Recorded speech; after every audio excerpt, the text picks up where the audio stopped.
Deadman Armageddon has a large pay-to-win element, and players will trade hundreds of millions of GP, sometimes even billions, to gain an advantage in this game mode. They do this by trading over their 07 GP for Deadman GP at an extraordinary rate. Back in 2021, I made 700 million in 5 days, and in 2023 I made 1 billion GP, and that was all essentially on a brand new account. There is no better way to make money in the entire game than during this tournament, and these are the easiest ways to do it. There are plenty of ways that you can AFK and make money on multiple accounts, with the only real difficult part is setting up the method in the first place. The easiest one is probably rune crafting using 2 sigils.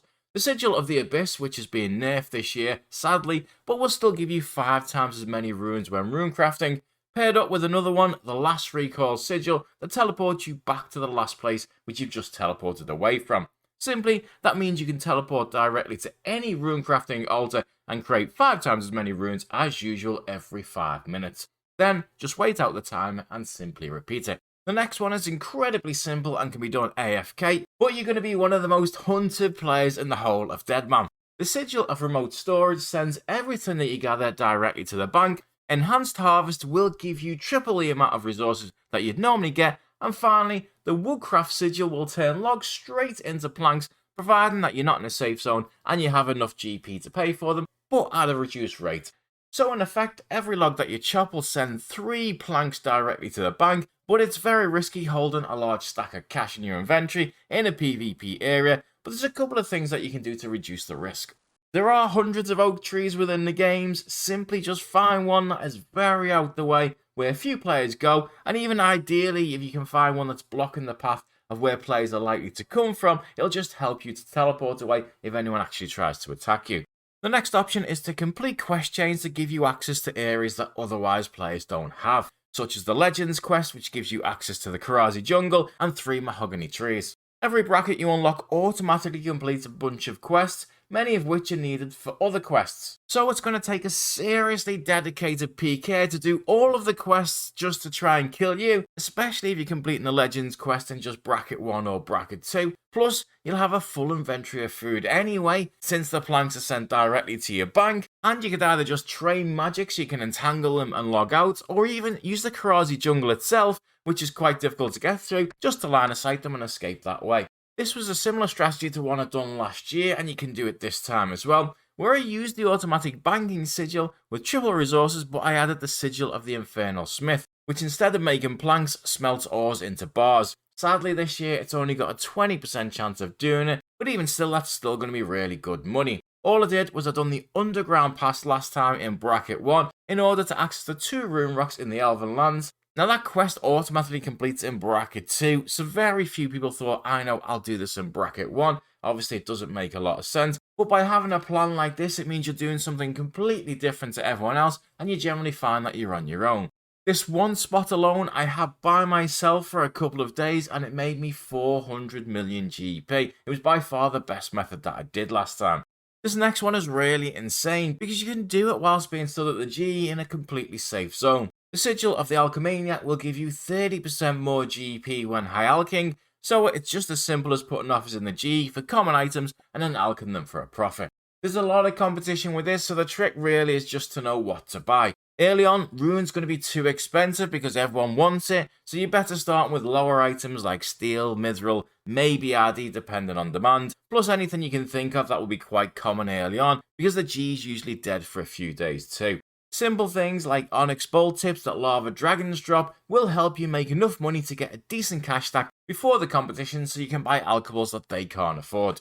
Another safe method that you could do is to do what Flipping Old School did last time when he made 100 million GP, I think that was just in one day, just by buying out sigils really cheaply and then putting them back on the G for a much higher price. Players really don't want to be stood at the G in this game mode, wasting time, so they're just going to put a big offer in to buy a sigil so they can get it and move on, so there's a lot of money to be made. Plus, if you can work out what ones are likely to be more in demand later on and work that out early, you're going to make a ton of money. I also recommend the site getracker.com to check the prices of all Deadman items when the game mode is out, which is just going to give you a bit more of an advantage. Crafting is one of the best money makers in all of Deadman, and a good team of 3 or 4 players will probably make bank working together and getting to rank 1. It's good money just having a high crafting, but to be one of the first to make each item is just absolutely massive.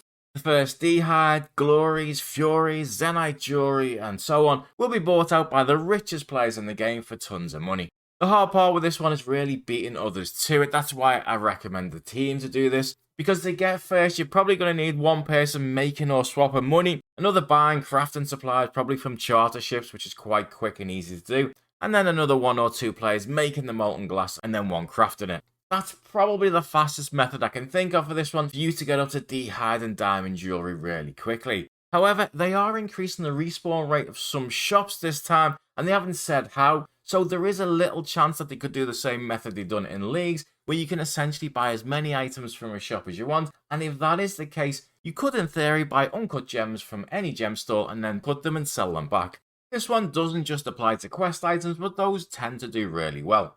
If you need an item in Deadman, you're almost always going to massively overpay for it, it's just how it is. Unlike the main game, there isn't many things on the GE, and people won't be wasting GE slots selling toad's legs, split logs, or cake tins for example, well, unless someone's likely to pay a lot for it. People do tend to pay a lot though, because the choice is simply spend 5 minutes in a PvP zone getting one item, risking your entire bank, or pay 10,000 GP on the GE for one. When you think about it, it's not even a difficult decision, even though you know you're being completely ripped off. So the hardest part for this method is finding the items that you can sell for a decent amount at inflated prices that are going to sell fairly quickly. A few that I've done myself that did work, I completed the medium Kiram Jadari to access the underground gem mine, and made burning amulets in world 345, which is the permanent Deadman world, and they all sold for 10,000 GP each. I also made bullseye lanterns, very simple, but they all sold for 10,000 GP each too. Other things that could work but I've never tried, I would imagine snakeskin boots early on when we don't have access to D'hide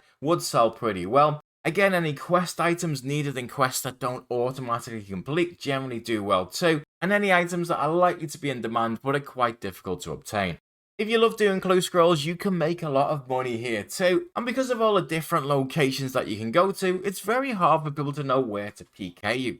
The sigil of the Bloodhound gives you a 75% chance to get the reward casket after each step. The Fortune Farmer makes all clues stackable, and Treasure Hunter will give you 3 times as many clues as normal. The main thing to worry about with this one, I think, is probably the teleport locations, because PKs camp a lot of them, so you're going to have to be smart about how you get around the map. That being said, what do you really risk doing clues anyway? Not much at all, and you can sell any decent loot you get straight away, swap the money to the main game, so you're not risking your drops either. Farming has some really good sigils that not only help you make money, but also to level up quickly too. Enhanced Harvest gives you triple resources when farming, the Sigil of Nature lets you choose your own farming contract, plus things grow 5 times faster, and remote storage again will automatically bank everything that you gather. Getting into the farming guild will make you safe from almost every PK, whilst giving you access to pretty much every type of farming patch. Even if a PK does come, you're likely to be very high level in farming if you're doing this method for money, and then you can escape by going to the northern part, which requires 85 farming to access. You are though going to have to work out which items are profitable, because the supply drops we get in Deadman include things like super combat potions, and the herb prices are just a lot different to the normal game.